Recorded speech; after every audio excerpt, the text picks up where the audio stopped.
Welcome to the Infinite Jungle. On today's episode, I have again with us back Yorick and Nixo, our resident staking experts. Yorick, Galaxy blockchain engineer, founder of Cryptomanufaktur, and Nixo. I have a new introduction for you now, or we're going to have to introduce you differently now. Formerly executive director of EthStaker, but Nixo, what's the latest with you? So I got hired with the EF for protocol support. So I am on the team that is coordinating all the devs, coordinating the meetings. I'm very stoked. This is like a once in a long time opportunity because the EF hardly ever hires for non-technical roles, mostly non-technical roles. Um, so yeah, I'm very excited, but I'm going to spend from the beginning of September to January 1st, working on transitioning the role from my EthStaker role to a new person slash new people. I was very stoked about that because when the EF hired me, they were very concerned about EthStaker, and part of their thing was if we hire you, what happens to EthStaker because that concerns us. And so they gave me this 4-month period to work part time and make sure that EthStaker is properly transitioned and falls into the right hands. Yeah, congratulations on the new role. I want to talk a little bit more about that transition period, but I realized that before we get too deep into the show, I should do our usual show disclaimer. I need to remind you to please refer to the disclaimer linked in the podcast show notes and note that none of the information in this podcast constitutes investment advice, an offer, recommendation, or solicitation by Galaxy Digital or any of its affiliates to buy or sell any securities. Do you know who's going to take over EthStaker? Is it like an interview process now, Nixo? So it's less of an interview process and more of we're trying to find someone from the community. We have someone in mind who we're onboarding slowly to make sure that it's a good fit. And when that transition is complete, then we'll announce it. But in general, we are just taking it really slowly because EthStaker is so values based that it's difficult to just like put out a posting and find someone. It's more about having someone who's familiar with the community, who knows what we do, who knows what the values that we support are. So yeah. In terms of the kind of work that you'll start to be doing, even as you're transitioning out of EthStaker, will I start to see you on the ACD calls now? I mean, I have kind of always been seeing you, but will your role on the ACD calls become more prominent? Tell me a little bit about, the projects that you're excited to take on with this new role. So I really liked how somebody described it to me recently, which was that the ACD calls are like the rock star calls of the protocol support. So no, that will stay Tim and Alex's. But I will see how I can support in other ways. So I'm going to a lot of the public Ethereum calls right now and seeing sort of where I can fit in and where I can start to support devs in like the smaller side projects. Yeah, there's so many. I mean, outside of the ACD calls, there's the Monday testing calls, there's the peer desk calls, there's the Verkle calls. A There's so ton, many. yeah. Can really fill up your calendar with those. It really, Um, yeah. one of the main topics that I thought we could discuss on this episode together is this debate around the role of solo stakers in the Ethereum ecosystem. There's been quite a bit of, I think, concerns expressed about potentially a blob throughput increase in Pectra. I've discussed it quite a bit on the other episodes that I do around the ACD calls. I'd love to get Yorick, yours, and Nixo, your take about the sentiment among solo stakers, among the staking community about blob throughput increases. Is this going to be a controversial decision? To what extent do we think that this is going to really kind of change the dynamic around the staking landscape and staking makeup? Would love to get a little bit of a check-in on what validators and node operators are thinking about this. Basically, I don't think that a blob increase is urgent right now. I think that there was one layer two that came in and said we have some plans to increase our throughput, and we would appreciate a blob max or target increase because that would scale it up for our further use. I don't, they're not running into any constraints right now. This is planning ahead. This is the first time that we've talked about this. This is the first time that we've really done analysis on how solo stakers are doing with bandwidth. And we are seeing core devs come up with a lot of creative ways in that optimize the way that solo stakers can alleviate those constraints that they're currently seeing. We also, I think, are slowly discovering that it's not necessarily just bandwidth in upload or download that we're seeing. So upload is the more constraining measure, but we are seeing solo stakers with really high upload speeds saying I'm having trouble on my network, or we're having stakers who have really low upload speeds saying I'm doing fine, my node is fine.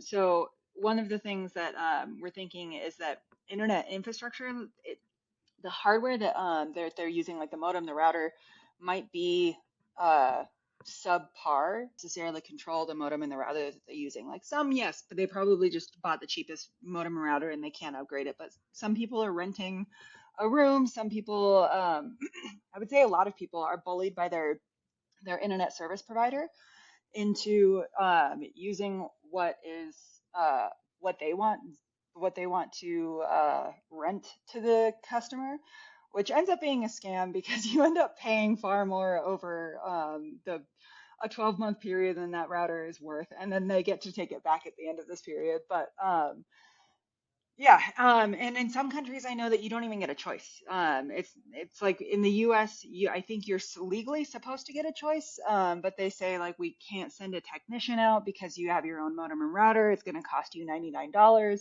Whereas if you have our hardware, we can send a technician for free.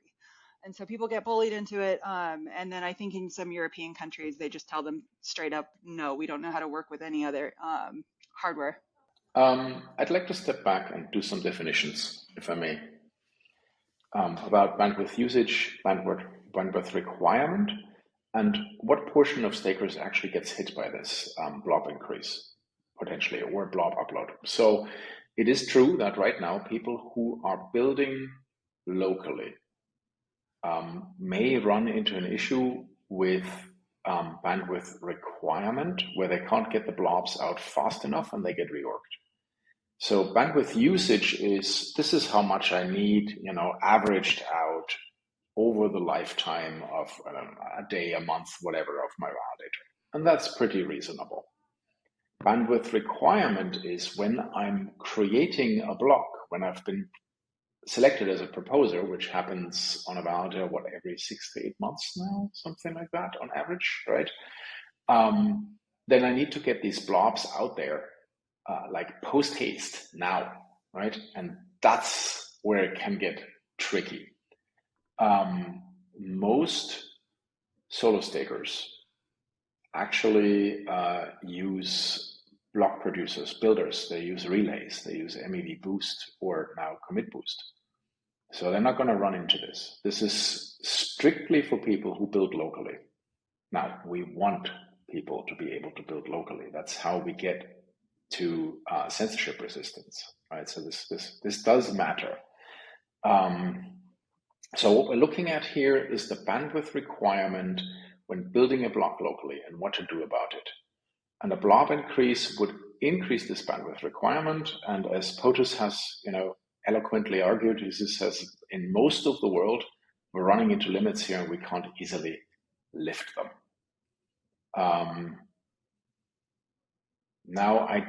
So from here, what do I think about this? We're at about 80% of the blob target and 40% of the max. So I can see where, someone like Vitalik says, how about we increase the blobs right now to enable layer 2 scaling while we're waiting for PeerDAS. So we can scale at least a little bit more because there is competition still ongoing between chains, right? And maybe in a way we can say, well, Mr. Solo Staker, we're going to reduce the minimum amount you need to put down for a validator because that is potentially a much higher barrier to becoming a validator than the bandwidth. But we're still at the problem of, well, what happens if I'm building locally? So there are some ideas out there on how to optimize for this, to handle this bandwidth requirement problem. And it's something that does not require a hard fork. The Sigma Prime Lighthouse team has started this testing, and it's looking very promising. And basically what they're doing is they're saying, let's add something where the consensus layer client can get these blobs from the execution layer client, because the execution layer client likely already has them over its peer-to-peer. So we still need to send them out, but we could, what this would allow a machine to do is to say, okay, I haven't seen the blobs on the consensus layer, but I can still vote for this block you just proposed because I already have them locally. I can just get them from the execution layer, right? And then the block proposer, the local block proposer, say, Nixo at home with her setup at proposing a local block, would still have to push those blobs out over the consensus layer peer-to-peer, but she has more time to get that done. So that's a potential kind of alleviation of this bandwidth requirement concern. For the bandwidth usage, there's also an idea on how to make sure it doesn't go up too much. This is on the consensus layer, the I don't want message, where you're basically saying, I don't want to receive additional copies of this, I already have it. So that reduces the bandwidth usage some and would alleviate that on that end, but it doesn't do the requirement. The requirement would be that the execution layer thing. So sorry, that was a lot and very nerdy, but in a nutshell, it is possible to alleviate this pressure that would be created by a blob increase with some technical shenanigans. The counter argument might be to say, well, in that case, what you're doing is you're alleviating it and then you're raising it, so you're treading water and people are already hurting. So why don't you alleviate and not raise so that it actually gets better? Yeah, I think one of the ones that you mentioned is that the change to the execution API, the engine get blobs v1. They were talking about it on the latest dev call, and client teams were saying that once they have it implemented, they want to see what its impact is on the network. But devs were also saying that, kind of to your point, Nixo, that it may not all be about bandwidth. It's very hard to pinpoint what the reasons are for solo stakers having their blocks reorged, and this difficulty in really being able to pinpoint just because I think the variety between solo stakers, the hardware that they have, the bandwidth that they have, the modem, the router, it's so different. There's a lot of variability that developers are struggling to be able to make sense of the data. Tony's latest analysis shows that the reorg rate for solo stakers has actually gone down since Dencun, but that in absolute terms, unfortunately, locally built blocks remain 5 times more likely to be reorged than blocks. Yeah, so it's a number that's still, like you said, Yorick, that what if validators are just already treading water? They're just barely surviving already. And I do think it is important to note, like people say, okay, well, why don't we do bandwidth increases with PeerDAS and just like complement them so that some things bring the bandwidth requirements up and some things bring the bandwidth requirements down. And I think it's really important to do the things that bring those bandwidth requirements down first and see how they affect the network, because The risk of doing that is so low, especially because we haven't really run into full blobs yet. We're not really running into a constraint there. This is, in my opinion, this is not a very urgent problem. But the risk that we run into if we raise bandwidth requirements and don't end up seeing what we expect to be bandwidth decrease requirements, is that we might lose solo stakers off the network. And it's not just like a solo staker gets a notification that says like you are now out of spec, like it doesn't work. What happens is that their validator goes offline, they miss proposals, they stop being able to use Netflix, they stop being able to video conference, and it just becomes a really frustrating experience and they don't necessarily understand what's happening. All they know is that this is really frustrating, it's not worth it, and they stop dealing with it. And that person doesn't necessarily stay engaged enough with research to know when they can come back and what network upgrades allow that to be a less frustrating experience. I'd like to speak to that if I can, because what Nixo is saying here is very real, right? Nixo, this I can't use Netflix, my Zoom isn't working. You have this issue in 2 locations right now. And I'm gonna go out on a limb and say that has nothing to do with block production or blobs, because it happens all the time and not just during block production. I don't know how many validators you run and you shouldn't dox yourself with it, but I'm gonna say you're probably not producing a block more often than once a month or so. So, not probably, right? So this is one of those examples where you said this is just bad hardware. This is the ISP routers are designed to do the absolute minimum. We don't have super good data yet. I've been kind of eyeballing it, but we do know that a node creates more connections and more connections per second than some routers easily handle. Basically, their internal tables overflow. They're not built for it. Right. So what we are proposing at EthStaker, what we're going to be working on, is to help solo stakers with this, and this would help them now, whether there's a blob increase or not. And what we're proposing is to say we're going to document one particular router model. We don't know yet which, in the $200 range, and how to set that up and how to talk to your ISP to place the ISP's router into what's known as bridge mode. So it becomes a dumb modem, right? It doesn't do any of the interesting connections and network address translation, etc. anymore. It just translates between whatever physical medium the ISP has, whether that's copper or fiber or whatever it is, right? And an Ethernet port.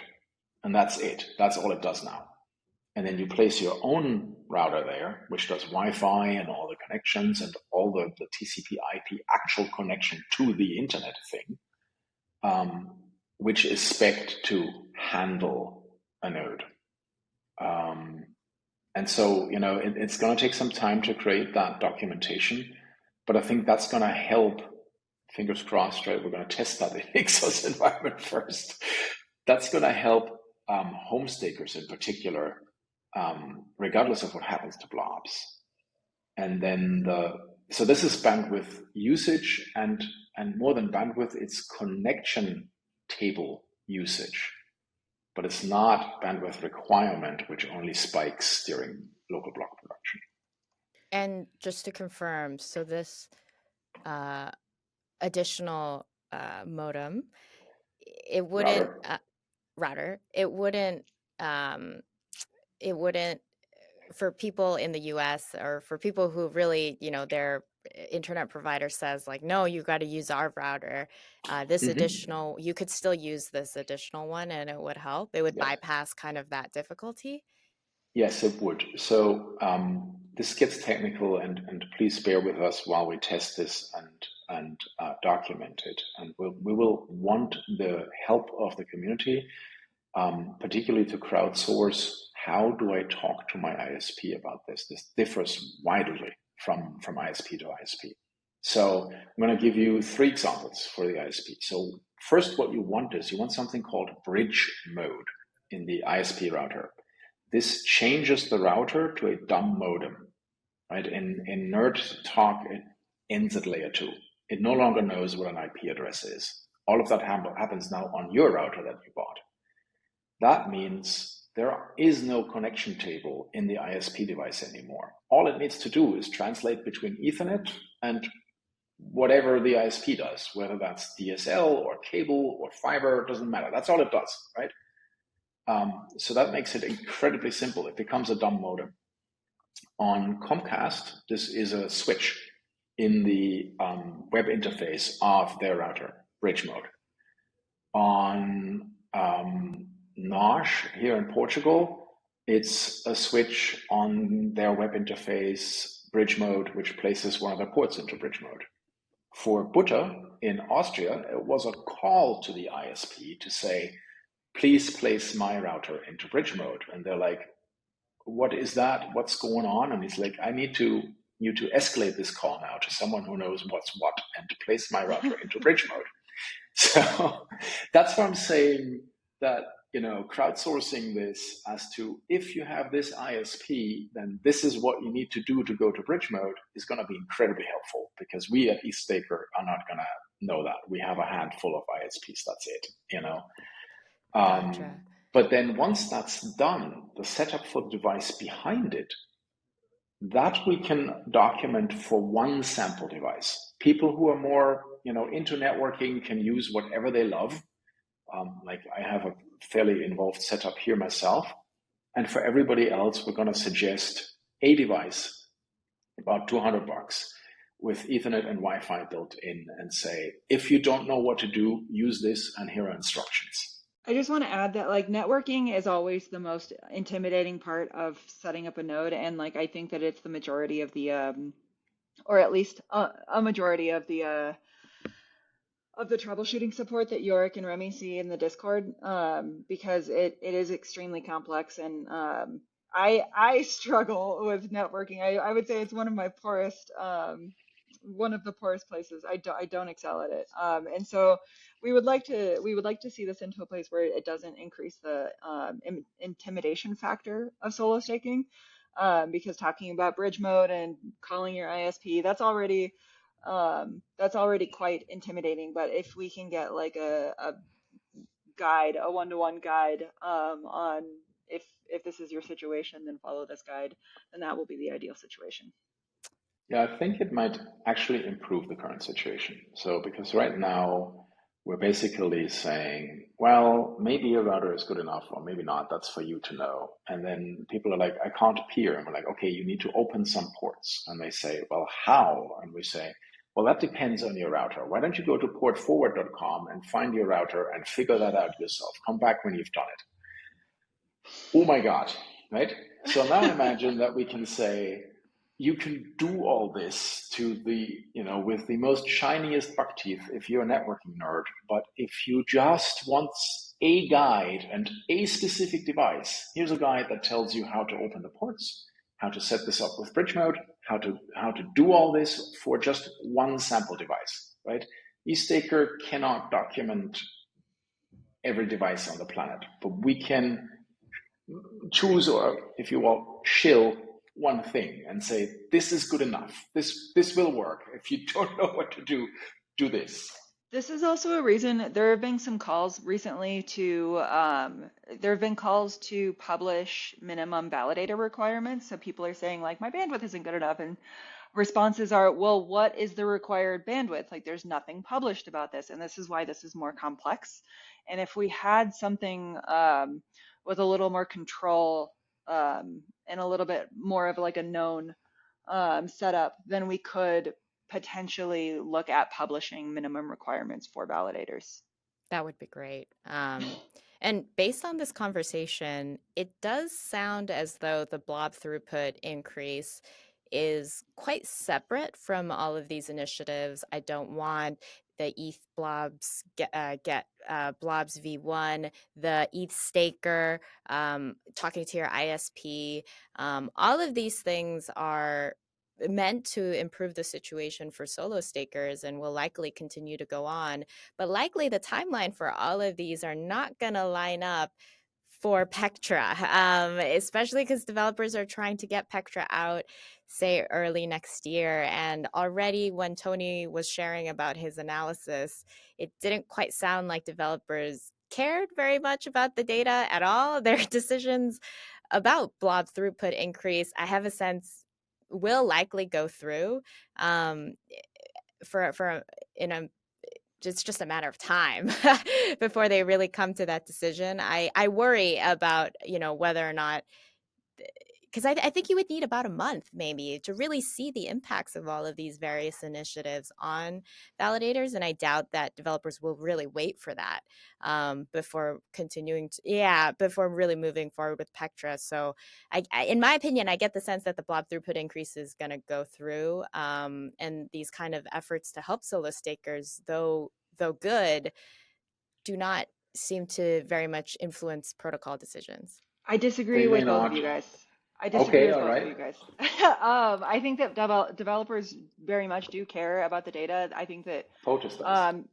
yeah, I think the majority of the core devs like focus on their little niche, and they don't necessarily like have a they don't necessarily pay attention to like things outside of of their niche, and they spend a lot of time like coding on that little niche, and so they listen to a lot of the other core developers who are paying attention outside of their little niches. And I think POTUS is really awesome for being as vocal as he is, and I think a lot of people respect his opinion because he is very technically competent and like very in touch with the rest of the community. And we already have seen like the conversation went like from full support on a target increase, possibly a max blob increase, to a lot more like, actually I don't know enough about this situation, so why don't other people decide this? And then the more vocal people came in and like expressed their opinions, and now I think there was a call on the last all core devs call to maybe prepare it, even if we're not going to see it in Pectra. um, so I think they're listening. I think they're absolutely listening to like any outcry that happens on crypto Twitter, or like any progress that happens, and seeing how these creative solutions by the client teams pan out. Yep. I think we need Get Blobs V1 to think about a blob increase. Now, if I can, put on my optimism hat and talk about unicorns and rainbows, I see a potentially really good coming together of this initiative of improving the home staking router setup and Pectra. And only in that we can, if we think there's going to be a blob increase in Pectra, what we can do is we can go out and say, Pectra will increase your bandwidth requirements. Here's what you need to do, right? It gives us a rallying point. It gives us something to say, you need to take action now. Here's what you need to do. You need to put your own router in place, right? Please do this. And historically, stakers have been a lot easier to get engaged in like participating in making sure that everything is up to date around forks, because forks are like a rallying point. Exactly. Yeah, exactly. Right. So if we're just saying, well, we need to slowly get home stakers to where their home setup doesn't suck so badly, apologies to those where it doesn't suck. I know you're awesome, and then maybe we can do a blob increase. We're never going to get there. But if we can say, for Pectra, you absolutely need to do this now, even if that's maybe a little bit hyperbole, it might be helpful. I would personally be a lot more comfortable if we were dealing with this in Fusaka than Pectra, because Pectra is okay. Quite close. It is quite close, yes. Yeah, Vitalik himself was like, we need this, guys. Better than 3 EIPs in Pectra. Happily, Vitalik has had other opinions before, very strongly held by him, and all core devs has said, no, dude. So, Ethereum doesn't have a CEO. Truth. That's a good point. And I will say from this conversation, it just emphasizes and brings home for me more clearly how important of a public good EthStaker is. These like guides, these initiatives to keeps solo stakers engaged. So especially around this conversation, I'm very glad that you guys were able to share about some of the projects that EthStaker is working on. So if I can ask one more question of you, Nixo, what does the foundation think about all this? I wish I knew. I wish I had an overall sentiment on the Ethereum Foundation. I think that coming into the Ethereum Foundation, it's definitely not a company. It's definitely quite messy. Yeah, I would not say that I have an overall view on anything within the EF. Well, thank you, Nixo, for sharing your views, at least, on another episode of Infinite Jungle. And thank you, Yorick, for educating us and helping, just lay the groundwork for understanding this conversation. We hope that listeners that are listening to the Infinite Jungle, if you are a solo staker or part of the staking community, please do make your voices heard and get involved. There's so many, I think, open public initiatives that are happening that I'm sure would love more participation from members of the Ethereum ecosystem. We hope that you learned something new about Ethereum on this episode of Infinite Jungle. We hope that you have a great week, and we'll tune in again to another episode in your explorations of the Infinite Jungle. Stay safe out there.